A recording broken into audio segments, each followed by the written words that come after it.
It's Karen, the Weekend Craftaholic. Something different today. I have got black vellum. I'd never even heard of black vellum till last week. I will be completely honest with you, so I couldn't resist using this. I've made myself a list and I am going to cut it up and do lots of different things with it. If you want to stick around to the end or fast forward to the end, you'll see that I also make 3 cards with the rest of the supplies in the kit, as well as the top 3 favourite effects with this black vellum. Now, the reason I wanted to share this video with you today is that you may have also never heard of black vellum. I've had a look on YouTube, on Pinterest. I can't find a lot of information about it, so I thought I'd do a video. Now, I'm just showing you here, when I actually cut this down the middle, you will see it's actually got white at its core, which, depending on the look you want, might kind of spoil the effect, but you can always go over that edge again with a black marker like you might do with your die cuts. But I actually think it's going to look great because later in the video you see when I rip it, it gives a really cool effect. Now, this is just an A4 sheet. This came in a uniquely creative Tranquility kit, sad to say. I'll put all the links below as usual, but this was just an A4 sheet, and so you can see I've just cut them roughly 3 by 4 inch. Now, the first thing I did with it was emboss, and this first thing I did, but also the most favourite thing that I did, and I wanted to share this with you. Look at that cool effect. It almost looks like some kind of fabric, doesn't it? I also got in the kit this stamp, and I'm not overly particularly keen. I'm not actually sure I'll use much of it, so I thought I would use it in this video just as a little sample. So the premise of the video, I am just going to do lots of different techniques, and I am going to let you know whether it was a hit or a miss. Now, you can see here I'm using my Versamagic, and that's because I want to do some embossing, but look at the effect leaving the Versamagic as it is as a watermark. I think that is just as cool as any other effect, to be honest, against this matte black background. Now, you see me put in here what I think was white embossing powder. As it gets heated up, you will see that I used the wrong one. It's actually a crystal one, so it doesn't give quite the cool effect that I was expecting, but I wanted to see how it would react with the heat, and I've purposely treated it as I would any other piece of cardstock, just to see if it does warp or melt or anything like that. And I have to say, just like using an embossing folder, this is a big win for me. I really love the effect of having that embossing powder on top of the black vellum. And there you see, that's when I realised it wasn't white embossing powder, it was the crystal one. So it looks very similar to the watermark effect, which I also think is a big win. Now, not all of the techniques I'm going to show you in this video are a win. I've got quite a few of them, but there are a few misses as well. So let's move on to the next technique that I want to show you, and this is using just Wink of Stella. And I thought I would highlight the stamp here, and of course it's completely waterproof. It's not porous at all, so the little droplets of Wink of Stella just sit on the top. That's a big miss. And moving on to watercolors, I thought these metallic colors, which you may have seen in last week's videos, would be great as well and would really stand out with these gold colors. But again, you see these beads of water just sit on top, so another big miss with watercolors. I did think about gelatos with this stencil because they're a lot more creamy, aren't they? They're more like a lipsticky texture. So I thought I would use those. So I'm just putting it here in my makeout station just so I can hold down that stencil. And I just wanted to get this little scripty effect. Now, it went on really well. I'm just using this little tool just to smush it into the stencil and make sure it's all nicely covered. And I purposely chosen a light colour gelato as well, so I know that would really stand out on the black vellum.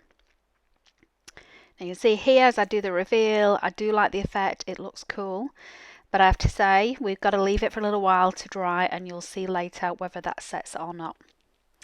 Now, moving on to Perfect Pearls, as you can see, these are just little powders, so any kind of pigment powders you have I think would work fine. But because we set these using a bit of water, I wasn't sure if it would work or not because of the resistance factor of the water that we've added in the other techniques. So I decided to damp it off when I could see the paper. You can see here it just starts crinkling and reacting to the water. But again, I've left that to one side and we'll come back to it later once it's dried to see if it worked or not. Now, moving on to Distress Oxides, I thought, again, knowing these chalky effects of this colour, this would probably sit quite well on top of the black vellum. So I thought I'd just get a couple of these colours here just to blend on. I'm just using my normal domed foam blender brushes or tools, just as I normally would. I do struggle a little bit. I think because the paper is quite thin, it is a small piece as well. I probably should have taped it down. So you can see I did struggle a little bit just getting that application on. But I persisted because I really wanted to see what kind of effect it would give, because you can definitely see that milky chalkiness coming through, can't you? And these colours are nice and vibrant. They're some of my favourite colours in the Distress Oxides. So I persisted with that. Another one that I've put aside, and we'll come back to it later just to see what the end effect looks like. Now, another one that really surprised me was alcohol inks, because when I'm using normal vellum, these are a great little technique and tool to use. I've just got this purple and the yellow colours that I wanted to mix together. You see, they didn't blend very well, and I've got this tissue that I'd used before that I thought, I wonder if I smush them along and made them go, but it really did kind of, what's the word I'm thinking of? It just kind of wiped it into the area. So I did get a scrap piece of normal vellum just to do exactly the same to see what that effect would do. So I wonder if it was maybe something that I was doing, but you see, you do get that same kind of maroon colour come through. You just don't actually get that same spreading effect, which I would have done, of course, if I'd have smushed it with the tissue as well. I'm going to call that a fail, and I'm going to let it dry because I'll use the back of that for another technique later. Always remember to use both sides of any materials that you're using to make them spread further. Now I've got these hot foils, so they're not as thick as a normal die cut, and I wondered what effect that would give me, and I've just slowed down the video here for you as well because this is absolutely stunning. Apart from some of the pieces here, this is a stamp that just says happy birthday, so the tail of that happy birthday is quite thin, and so it has actually cut through, but you can see it almost looks like a letterpress effect, and that's what I absolutely love about this. A bit like the embossing. Using an embossing folder, it's given a really great effect, and it's hard to see on camera, but that does look quite good in real life. So that's one of my favourites, and I'm going to mark that as a hit, even though it did cut some of the paper, because what I could easily do next time is make sure I've got more of a shim underneath. Now this is where I realised if I rip this, and this was a piece that actually got wet earlier, if I rip it, you'll see that it gives a really nice effect with that white edge or greyish edge. So that's another technique that I definitely recommend using. But I did have the idea of actually putting this through my big shot and using just an embossing shim on there. Now originally you see it didn't work very well. I tried again and I really like this effect. It almost looks like material, some kind of leathery satin effect. Now this is the Perfect Pearls, that's all dried, and you can see I'm doing my best to rub that off. Some of it does come off on my hand, but a lot of it stays on the card, and I absolutely love it. It's a hit for me. The Distress Oxides are a miss, and you can see here this was over an hour later and it still didn't dry, so I'm going to say that was a miss as well with the gelatos. Now of course Stays on ink is the main one to use, but I only have a black one, so I've not actually tried that technique, but we know that is a good one to use on vellum and acetate, that kind of stuff. I want to try some of the other inks that I've got. Now this is Versamagic, and I know this gives quite a chalky effect as well. That is a hit for me. It did dry and it gave a really good impression. I thought I'd try the archival ink, and this purple I thought might have stood out a little bit more than I expected. I've not got many archival inks though, so it did dry and it did stamp, but I think depending on the colour of the ink and the effect that you're going for, it's a maybe. Now this Brilliance, this again is a nice pale colour that I'm expecting to stand out against this black background. Dried perfectly fine, and it's another hit for me. If you've got any of the Brilliance in your stash, definitely get that used as well.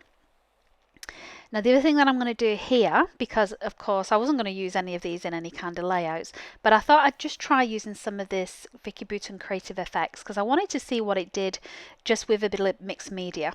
Now you could see it crinkle up an awful lot. Put it on here to dry, and I love this end effect. It almost looks like fabric, doesn't it? It's gorgeous. So I decided to make 3 cards with my top 3 effects. First of all, it was actually the first effect we tried. This was the embossing folder, the background embossing folder. And I'm using the rest of the embellishments in the Tranquility kit from Uniquely Creatives. So there's this laser cut, which I've just used some distress inks to give that ombre effect, some of the washi tape, some of the flower, and the little lace doilies as well. And I've also gone around the edge of that card too in the same distress ink. This one is using the last technique we just saw with that kind of fabric-y effect. That was just Creative Effects that I'd used. And these little glass domes are in the kit as well as the sentiments. That was a nice, quick, simple card that I could make too. And then finally, this is the black vellum with the gold splats. And to really bring out that gold effect, I've used some of the pattern paper as a background, another die cut on top, and then I've just used my gold Wink of Stella just to add some gold highlights on those die cuts and around the edge of the card as well. So I did manage to make 3 cards out of this, which I absolutely love. Managed to play around with black vellum.